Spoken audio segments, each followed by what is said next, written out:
How's it going, gamers? It's Chongo here, and today I'm going to be doing a first look of Divinity Original Sin, so let's get into it. So first off, I'm back from my exams, as well as I was having some computer problems which now seem to be sorted. For the time being, I'm still able to make videos, so that's why there was a little bit of a gap in content there, so that should be fixed now.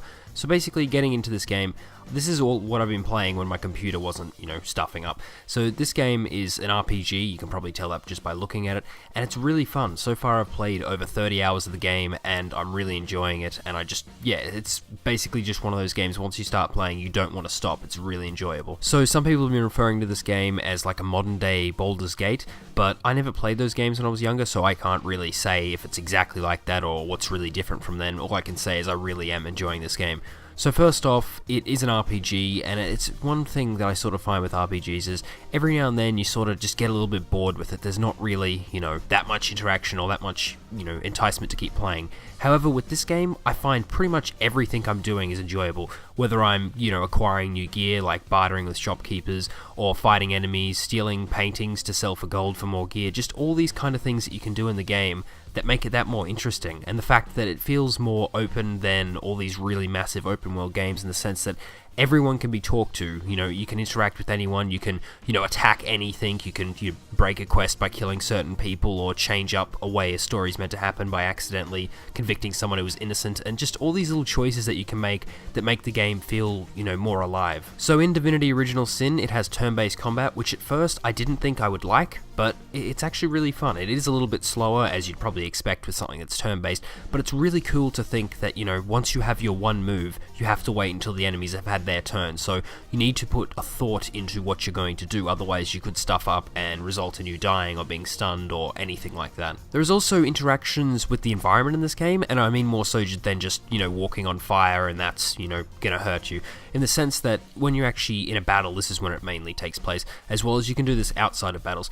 But if there's like fire blocking your path in the middle of a battle, what you can do is you can use, a rain spell to make it rain, and then the fire is cleared up. So then when you walk across that won't burn you now, whereas beforehand it would have. And you can also do stuff like if enemies are standing in water, you can use a lightning spell on it and electrocute them, which can stun them, and then they don't have a turn. So these really cool interactions make the game just fun. It's cool to think that, if you accidentally stuff up, you could result in electrocuting your whole team and then they're all stunned. So you've got to put thought into what you're doing, and it's really cool to use your environment in that sort of way. So these kind of interactions make the combat fun and enjoyable, as there are many different ways to kill your enemy, not to mention certain enemies being immune to certain spell types. So multiple times I found that, certain, for example, a fire elemental, I couldn't really use fire on that because that would heal them, so you have to, think about how you're going to do it. And I think me and my friend, we came to the conclusion that using ice on fire elementals just pretty much devastated them, so we just used those on that because we couldn't really, use anything else without healing them. And sort of things like zombies are healed by poison, so you can't really use a poison on a zombie unless you want them to heal and all that sort of stuff. So you're able to play this game solo, and this means, it's just you. You can have it with party members as well. That's a big part of the game. So for me, I'm playing this co-op with a friend, which co-op works really well in this game, but it doesn't take anything away if you go and play solo.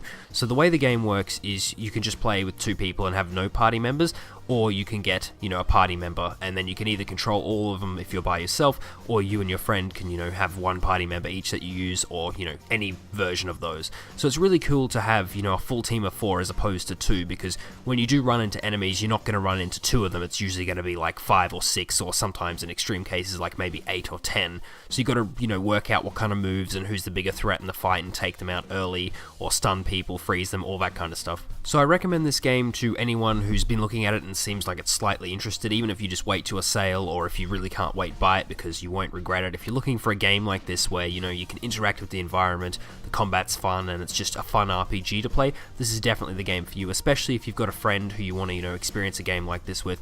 It's really cool to, have someone else to play a game like this with, but as I said, you don't really need to play co-op. Co-op's just, an extra bit there.